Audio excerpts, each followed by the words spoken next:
Did you know that the same 5,000 sitting untouched in your account could actually be the seed for your financial independence? Many people assume that simply saving money is enough, but the truth is, without direction, it loses value every single day. The real secret is understanding how to use that resource wisely to protect yourself and grow your wealth. If you currently have around $5,000 saved, there are smart moves you can take to extract the best possible value from that money. And that is exactly what we're going to cover now. Imagine if your paycheck came with an instruction guide. Something like want to burn it fast. To this, want to make it grow. To that, everything would be simpler, right? Especially today, when just leaving money still no longer has the impact it had decades ago. That's why more than ever, you must learn how to manage your finances with strategy. The first step is knowing the true purpose of the money you set aside. And here's an alert: it won't make you wealthy. Despite what many have always heard, saving alone is not what builds wealth. That's because inflation silently eats away at the value of your savings. But that doesn't mean you should avoid saving. It means you must save the right way. Your financial reserve's main purpose is not enrichment, but protection, a defense against unexpected events. The basic recommendation is to keep around $2,000 in an account you can access quickly. That amount is for essential emergencies, a car fix, home repairs, or a broken appliance. Having this safety net keeps you from relying on credit cards or high-interest loans. After that first amount, the next objective is to build a reserve of 3 to 12 months of expenses. That time frame varies depending on your profile. If you're comfortable with more risk, you can keep 3 to 6 months. But if you're more cautious, 12 months is safer.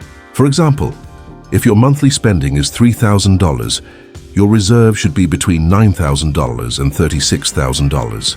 That money must be accessible but not used impulsively. Only use it in a real emergency. And no, a store promotion doesn't qualify. Outside of that reserve, there are only 2 strong reasons to accumulate extra money. 1, for a major purchase like a home down payment or a new car. 2, to seize good investment opportunities such as stocks, rental properties, or other assets you're studying. If it's not for these purposes, there's no point leaving money unused, because while it stays put, inflation chips away at your buying power. And here's a useful tip. Prefer digital banks or online accounts that offer better yields. Many institutions without physical branches can pay higher rates simply because their costs are lower. This small detail can make a huge long-term difference. Now let's go to the second essential point, using part of the money to pay down debt. It sounds obvious, but many people keep saving while simultaneously paying absurd interest on credit cards or loans. That makes no sense. While investments may earn around 10 to 12% per year, credit card or personal loan interest can easily hit 40, 60, or even more percent annually, meaning what you gain on one side, you lose double on the other. In this scenario, paying off debt is practically the best investment you can make. Think of it this way: eliminating a debt with 50% yearly interest is the same as earning a guaranteed 50% return. It's a safe, immediate gain in dollars. That's why if you already built your emergency fund, the next move is to free yourself from expensive debts, especially credit cards, overdrafts, and personal loans. For low-cost debts like some student loans or mortgages, there isn't as much urgency. In those cases, depending on your profile, investing for higher returns may be more beneficial. But here is a key principle. Stop financing meaningless purchases.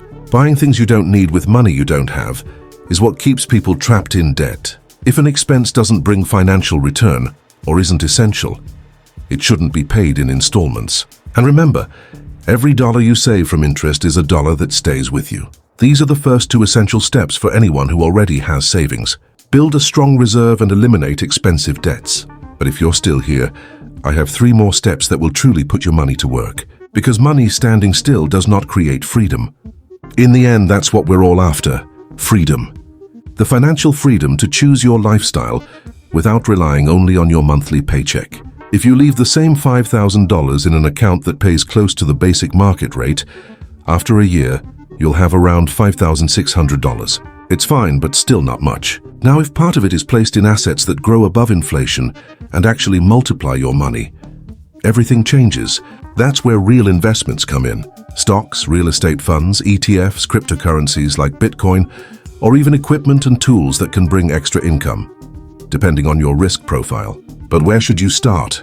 If you're new, follow 3 simple steps. First, Open an account with a reputable brokerage firm, ideally one that charges zero fees and supports beginners. Second, spend some time learning the basics of each asset class. Understand how stocks, real estate funds, ETFs, and even cryptocurrencies work. It's not hard. Studying just 15 to 30 minutes a day already puts you ahead of most people. Third, start small but start now. Today you can buy fractions of stocks for under $10. You can invest in real estate funds from $100 or build an ETF portfolio with accessible amounts. What matters is not the initial size, but forming the habit of consistent investing. Shares of good companies may pay dividends and also grow in value. Real estate funds pay monthly income. ETFs offer ready diversification, and Bitcoin, despite volatility, can act as a long-term store of value. But stay aware, this type of investment demands patience and long-term thinking.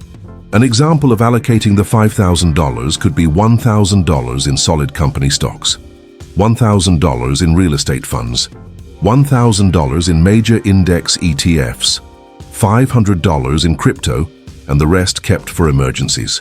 It's only a suggestion, but it proves you can build a solid base even with limited funds. And investing isn't limited to financial markets. There are physical assets too, tools that generate income almost automatically. I know people who bought simple equipment and created new income streams. One bought a cotton candy machine to rent out and made back the investment within months. Another bought a used cement mixer and rented it for construction jobs. The machine paid for itself quickly and continues generating income. This same idea works with many tools: a washing machine for laundry services, a fryer for events, a professional brush cutter for yard work, and countless other options. The principle is simple: buy once, earn repeatedly. After your emergency reserve is set and your investments begin, the fourth step is increasing your investing capacity. Saving and investing your current $5,000 is an excellent start, but alone it won't deliver full financial independence. The goal is to turn it into a consistent cycle, raising your income and the amount you invest month after month.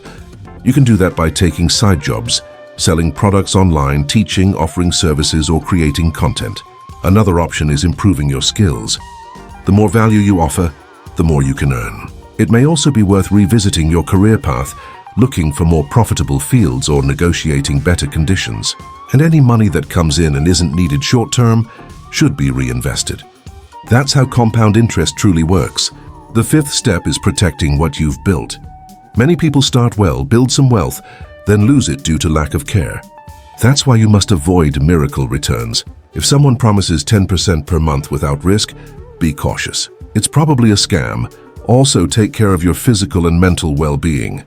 There's no point having money if your life quality collapses. And be ready to face something rarely discussed: boredom. Investing is slow. You may watch your wealth grow little by little for years. And during that time, you'll be tempted to speed things up by making bad choices. The winners are the ones with patience. In short, if you have $5,000 saved, that amount can be the beginning of something far greater.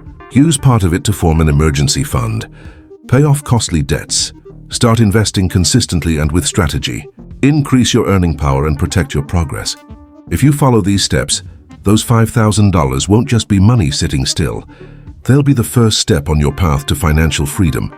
Not because of the amount, but because of the shift in your mindset. Well, I hope this message was helpful. See you in the next video.